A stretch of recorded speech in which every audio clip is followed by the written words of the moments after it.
Hi guys. Um, I wanted to talk about death.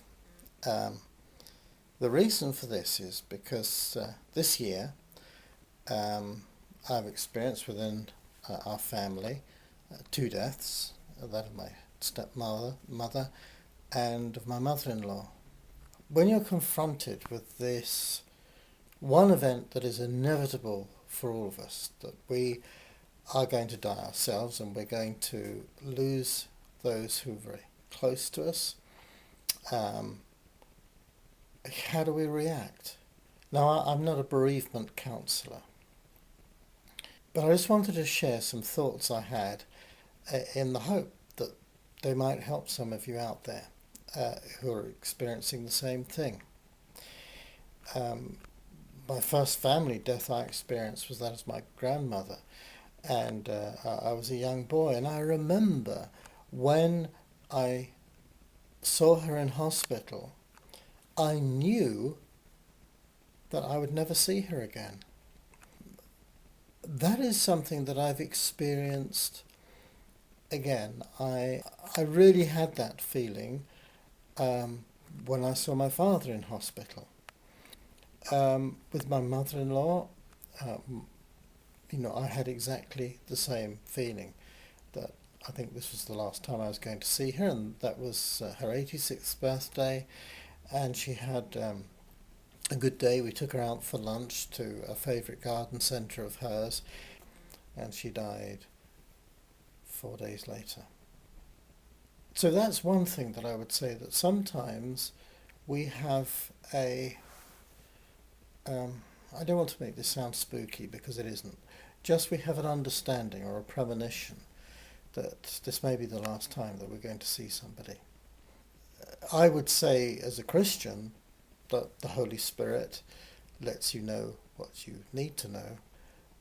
But having said that, I must also make it clear that when I was a child, I wasn't a Christian. So I think there is that sense in us that we are aware, of what's happening. The other thing is that when my father died, um, I, I was a grown man then, grown family man, and when I was told, it was just as if physically something was wrenched out of me. And my brother and I discussed it. My brother's older than I am, and he concurred that there was also that sense of actually moving up. You know, you're next, and it's that sense of of moving up. People use a phrase. When my grandfather died, he was 92, and people used the phrase at work, "Well, he had a good innings." And I reject that phrase, not because it isn't true, but because when you love somebody, and as I say, I've loved somebody who was 100, 8 months and 24 days old, loved her dearly, and when she died, um, I didn't care that she was over 100. I was very pleased that she went with dignity, that she had lived a full life, and that she had looked after herself right up to the end. I was grateful for that. I was so grateful. But hey, I loved her. And there is still a gap in my life. And I would prefer for her to be alive than dead. And I think that's so for all of us. My mother-in-law was 86, relatively young compared to my stepmother. Um, but although the relationship I had with her was not always easy, um, it's odd that now she's gone. It's part of our pattern and rhythm of life that has gone with her. I think that we can chew ourselves up with regrets, that things could have been different, things could have been better. Yeah, if there had been clouds in the sky yesterday, it might have rained, but there weren't and it didn't. It's don't.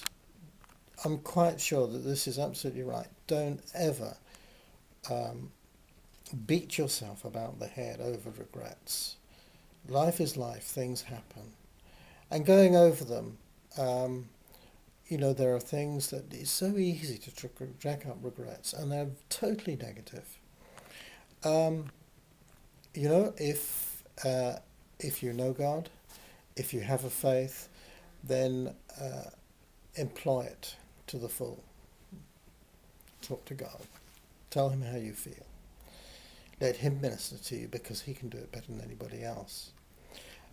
Because when we're talking about death, we're talking about a transitional phase in life.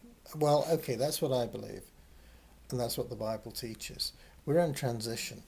It even goes further. It says we're like pilgrims here on earth. We're aliens on this earth, and we're walking through it, and we're going to come out the other end, and we're going into something else, which is cool.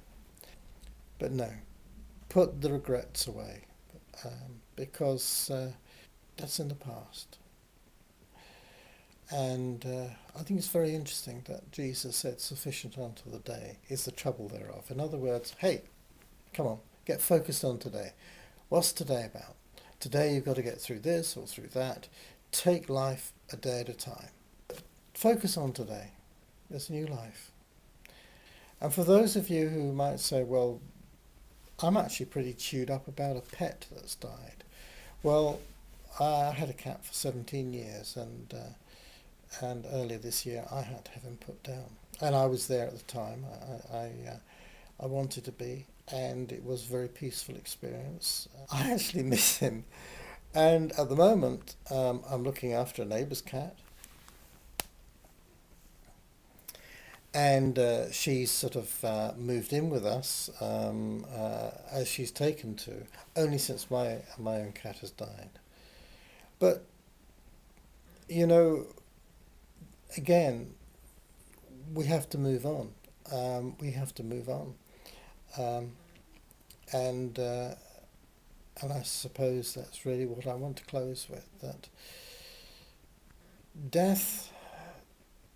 death of a loved one is part of the passage of life in general. It's horrible. When Jesus had friends who died, he cried, he wept, even though he knew he was going to raise him from the dead in a few minutes. Because, you know, he told us, mourn with those who mourn. And sometimes that mourning process, all we can do is to sit next to somebody in just silence and just be with them. Because there's nothing that can be said to make anybody feel better about somebody they love dying. It just isn't. It's no good saying that, you know, in the immediate aftermath, some statements such as, oh, they were a great person. I think what is helpful, though, is to commit to paper something that you remember about that person, and to send it to the person who's been bereaved.